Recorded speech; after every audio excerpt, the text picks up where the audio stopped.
যে নির্মম অমানবিক নৃশংস যে হামলা পরিচালনা করছে ইসরায়েলের পক্ষ থেকে করা হচ্ছে, তা নিয়ে সারা দুনিয়াতে এখন কিন্তু প্রতিবাদে উত্তাল।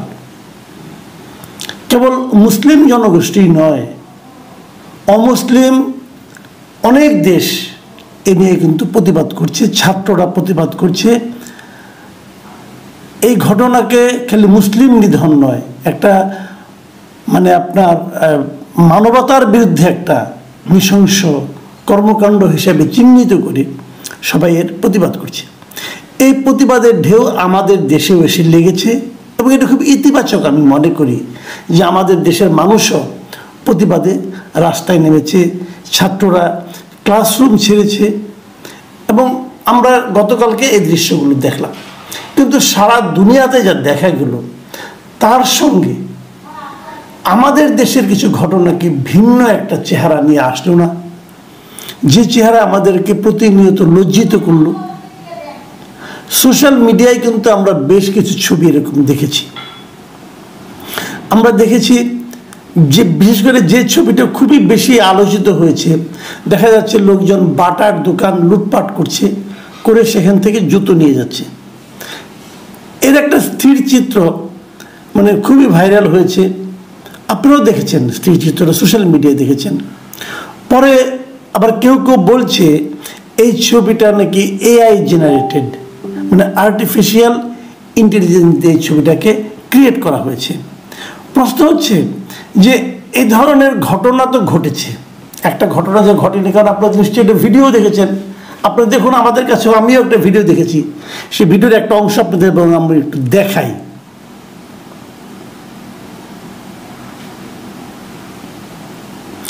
আপনারা এই যে ভিডিওর চিত্রটা দেখছেন, আপনারা এই ভিডিওটা, এটা তো সত্য, এটা তো এআই জেনারেটেড না। এর সঙ্গে স্থির চিত্রটা এআই জেনারেটেড হতে পারে, কিন্তু আমি দেখেছি, দেখেন আপনি ওই পা দিয়ে আছে যে একটা জুতার বাক্সের উপর, এখন একটা লোক যদি জুতার বাক্সের উপর হাঁটু দিয়ে চাপ দেয় তাহলে সেটা তো ডেবে যাওয়ার কথা, ডেবে যায়নি, বোঝা যাচ্ছে এটা এআই জেনারেটেড। কিন্তু এই ছবিগুলো কিন্তু সারা দুনিয়ায় ছড়িয়ে পড়েছে এবং সারা দুনিয়ায় ছড়িয়ে পড়ার পর আমাদের ইমেজটা কোথায় যেয়ে ঠেকেছে।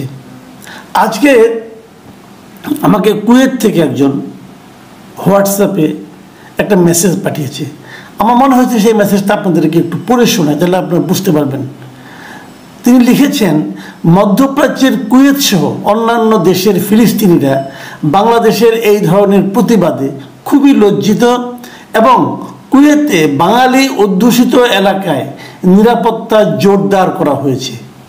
ভাবুন একবার, মানে বাঙালি অধ্যুষিত এলাকায় তারা আমাদেরকে ধরেই নিয়েছে জাতি হিসেবে, আমরা বুঝি এরকম লুটপাট করে থাকি।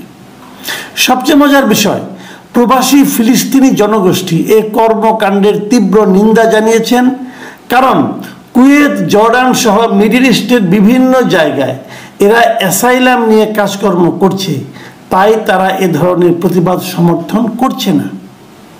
ভাবুন একবার, মানে আমরা এমন সব আকাম কুকাম করেছি অলরেডি, যেটা নিয়ে এখন বিদেশে যারা বাঙালি আছে তারা মুখ দেখাতে পারছে না। আচ্ছা, এগুলো করছে কারা? অথবা এ ধরনের কাজে কেউ কি উস্কানি দিচ্ছে? দেখুন, আমি একটা পত্রিকা, আমরা এই রিপোর্টগুলি দেখি একটু। আজকে আমি একটা পত্রিকাকে রিপোর্ট আপনাদেরকে একটু পড়ে শোনাচ্ছি। সেটা হলো দৈনিক কালের কণ্ঠ, এই বসুন্ধরা গ্রুপের একটা পত্রিকা। আপনারা সবাই জানেন এই বসুন্ধরা গ্রুপের সঙ্গে এখন ট্রান্সকম গ্রুপের একজনের বিরোধ কাজ করে, প্রথম আলো গ্রুপ, প্রথম আলোর সঙ্গে কালের কণ্ঠ। এখন কালের কণ্ঠ হেডলাইনটা দেখেন আপনি নিউজের, দেশ জুড়ে ট্রান্সকমের পণ্য বর্জনের ডাক, কেএফসি বাটার দোকান ভাঙচুর। তো এখানে ট্রান্সকম কোত্থেকে এলো? কেএফসি বাটার দোকান ভাঙচুর, যে জিনিসটা হয়েছে এখানে, তারা বলছে এগুলো ইসরায়েলি প্রতিষ্ঠান অথবা ইসরায়েলকে তারা অর্থ সাহায্য করে। এর মধ্যে বাটার পক্ষ থেকে আমরা বিবৃতি দেখেছি, বাটা বলেছে এটার সঙ্গে ইসরায়েলের কোনো সম্পর্ক নাই, এটা সম্পূর্ণ চেকোস্লোভাকিয়া, চেক রিপাবলিকের একটা প্রতিষ্ঠান এবং বাটা এই দেশে অনেক দিন ধরে কিন্তু কাজ করছে। এখন কেএফসি অথবা 7 আপ অথবা এদের কি সম্পর্ক আছে আমি এটা নিয়ে আলোচনায় এখন যাচ্ছি না, কিন্তু কথাটা হলো যে কালের কণ্ঠ কেন এখানে আবার ট্রান্সকমকে যুক্ত করলো? তা ট্রান্সকমের তো আরো অনেক পণ্য আছে, দেশ জুড়ে ট্রান্সকমের পণ্য বর্জনের ডাক, এই কথাটা আসলো করতে আর কিন্তু কেউ লেখেনি, এই বসুন্ধরার এই পত্রিকা ছাড়া আর কেউ দেখেনি এটা। তাহলে এই যে ধান্দাটা, এই ধান্দাটা কি সাংবাদিকতা হলো? এটা কোনো কাজের কাজ হলো? তার মানে কি ট্রান্সকমের পণ্য আরো ভাঙচুরের জন্য মানুষকে তারা উস্কে দিচ্ছে? আমার দেশের একটা প্রতিষ্ঠান আমার দেশের আরেকটা প্রতিষ্ঠানের ক্ষতি করার জন্য উস্কে দিচ্ছে, মানে কতটা নিম্ন রুচির হতে পারে? এই পত্রিকা যারা সম্পাদক মণ্ডলীতে আছেন, আমি তাদের রুচি তাদের পেশাদারিত্ব দেখে হতবাক হয়ে যাই। কেমন কথা? আপনার সঙ্গে তাদের একটা দ্বন্দ্ব থাকতেই পারে, সেই জন্য আপনি এর জন্য জার্নালিজমকে ইউজ করবেন? হয়েছে অনেক জায়গায়, কিন্তু হয়েছে, আমরা দেখেছি কালকে যে ঘটনাগুলো ঘটেছে। এভাবে ভাঙচুর করে আপনি কি ইসরায়েলের যে নৃশংসতা, ইসরায়েল যেভাবে আক্রমণ করেছে গাজায়, তাকে থামাতে পারবেন? এইগুলো আমাদের এখানে যারা এনেছে, যারা, এটা তো ব্যবসায়িক প্রতিষ্ঠান আমাদের দেশে, এগুলি এখন এই ধরনের ঘটনা যদি আমরা ঘটাতে থাকি, তাহলে আগামীতে কি আমরা এই ধরনের বিদেশি ফ্র্যাঞ্চাইজি যেগুলো আছে তাদেরকে আনতে পারবো? মানে আমাদের মানে চিন্তা ভাবনা কত সীমাবদ্ধ হলে পরে এটা হয়। আসলে এর উৎসটা কোথায়? উৎসটা হচ্ছে মব কালচার। মানে আমরা একটা মব, একটা হুজুগ তুলে ভাঙচুরের একটা কালচার আমরা এসে শুরু করেছি। এবং বলতে আমার দুঃখ হচ্ছে, এটাই বাস্তবতা, যে এই কালচারকে এই যে বর্তমান সরকার তারা প্রথম দিকে কিন্তু নানাভাবে উৎসাহ দিয়েছে, প্রশ্রয় দিয়েছে। আমরা দেখেছি সারা দেশে বাড়িঘর ভাঙা হয়েছে, ঢাকা শহরে ভাঙা হয়েছে, একদম প্রাণকেন্দ্রে ঘোষণা দিয়ে ভাঙা হয়েছে। এবং এই মবের যারা সৃষ্টিকর্তা, বাইরে থেকে যারা ইউটিউবে এই সমস্ত ঘোষণা দিয়ে ভেঙেছেন, তাদেরকে সরকারের দিক থেকে সমর্থন দেওয়া হয়েছে। এখনো আমি দেখি, আমি গতকালকে একটা ঘটনা বলি, গতকালকে আমি একটা টক শোতে ছিলাম, সেখানে সরকারের একজন লোক, এই প্রধান উপদেষ্টা ডেপুটি প্রেস সেক্রেটারি একজন, তিনি 32 নম্বর ভাঙার পেছনে এখনো তিনি দায়ী করছেন যে এটাকে শেখ হাসিনা উস্কে দিয়েছিল। হ্যাঁ ঠিক আছে, শেখ হাসিনা উস্কে দিয়েছিল, আপনি শেখ হাসিনা বিচার করেন, কিন্তু কেউ যদি আপনাকে উস্কে দেয় যে তুমি যে ওই লোকটাকে খুন করো, আপনি খুনটা হতে দেবেন? এবং এর জন্য আপনি যে উস্কে দিয়েছে তাকে দায়ী করবেন? তাকে তো দায়ী করতে হবে, সে তো উস্কে দেওয়া তার ঠিক হয় না, এটা আমি মানলাম।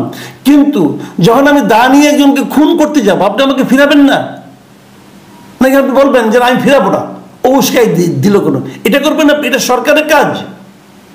সরকারকে এখনো শুনেছেন এগুলির ব্যাপারে কোনো অ্যাকশন নিতে নেয়নি।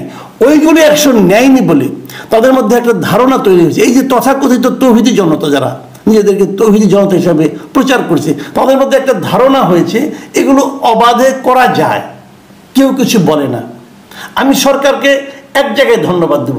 ধন্যবাদটা কোথায় দেব? সরকার এবার কিন্তু এই ঘটনার প্রেক্ষিতে সরকার এবার কিন্তু একটা ব্যবস্থা নিতে শুরু করেছে। সেই শুরুটা হলো অনেককে এরই মধ্যে গ্রেপ্তার করা হয়েছে। আমি দেখলাম খুলনার ঘটনায় মোটামুটি বেশ কয়েকজনকে অলরেডি কিন্তু গ্রেপ্তার করা হয়েছে, প্রায় সব মিলে 49 জনকে গ্রেপ্তার করা হয়েছে খুলনায় এবং সিলেটের ঘটনায়। এই যে এটা গ্রেপ্তার করা খুবই সহজ, কিন্তু এদের ভিডিও ফুটেজ আছে, এদের স্থির চিত্র আছে, এআই জেনারেটেডগুলি লাগবে না, অরিজিনালগুলি আছে, সেগুলো দেখে দেখে তাকে গ্রেপ্তার করা হবে। এবং আপনি একবার গ্রেপ্তার করলে দেখবেন পরবর্তী সময় কিন্তু আর কেউ এই কাজে অগ্রসর হবে না। কিন্তু সেই কাজটা আপনারা করেন নাই, এবং এতদিন করেন নাই বলে কিন্তু আজকে এগুলো হয়েছে। আমি তো মনে করি এই সরকার উচিত হবে, আগেও যেগুলো ঘটেছে প্রত্যেকটা ঘটনার এরকম তদন্ত করে লোকগুলিকে ধরে বিচারের আওতায় আনা। যতক্ষণ পর্যন্ত আপনি ওই বিচারটা না করতে পারবেন, ততক্ষণ পর্যন্ত কিন্তু ধারাবাহিকভাবে এটা চলতে থাকবে। এটাই হলো আইনহীনতা। আমরা দেশে একটা স্বৈরাচারের পতন হয়েছে, আমরা তো হ্যাপি, কিন্তু তার মানে দেশে একটা মব কালচার চালু হবে, এটাও নিশ্চয়ই আমরা চাই না। সেই মব কালচার হাত থেকে কিন্তু দেশকে রক্ষা করতে হবে, তা না হলে দেশে এবং বিদেশে দুই জায়গাতেই আমাদের বেইজ্জতির শেষ থাকবে না। আমরা কি সেটা বহন করতে পারবো? করা উচিত হবে? প্রিয় দর্শক, এখন এ পর্যন্তই। আল্লাহ হাফেজ।